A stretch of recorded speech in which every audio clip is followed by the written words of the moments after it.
मला माहिती आहे का, जर तुम्ही कच्ची केळी स्वच्छ धुवून पुसून घेतली, त्यानंतर त्याचं साल काढून घेतलं आणि व्हिडिओमध्ये दाखवल्या पद्धतीने गोलाकारमध्ये कट करून घेतली.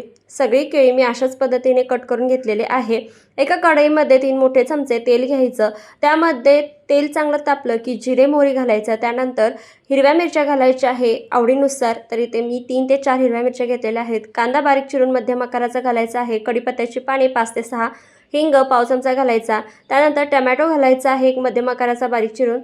चांगला मऊ होईपर्यंत परतून घ्यायचा. त्यानंतर हळद पाव चमचा, गरम मसाला अर्धा चमचा, आमचूर पावडर अर्धा चमचा घालायचा आहे. आलं लसूण पेस्ट 1 चमचा घालायचं. चांगलं परतून घ्यायचं. हलकंसं चवीपुरतं मीठ घालायचं. त्यानंतर हे जे आपण केळी कट करून घेतलेली आहेत ती घालायची. चवीपुरतं मीठ घालायचं. बारीक चिरलेली कोथिंबीर घालायची. चांगलं असं मिक्स करायचं. झाकण ठेवून एक 4 मिनिटं लो गॅसवर चांगली वाफवून घ्यायची. तर इथे आपली चमचमीत आणि चविष्ट अशी झटपट होणारी कच्च्या केळीची रेसिपी तयार होते. तुम्ही ही नुसतीच खाऊ शकता किंवा पोळी आणि भाकरीसोबत खाऊ शकता. मग वाट कसली पाहताय? नवीन रेसिपींसाठी फॉलो करा आणि लाईक करायला विसरू नका.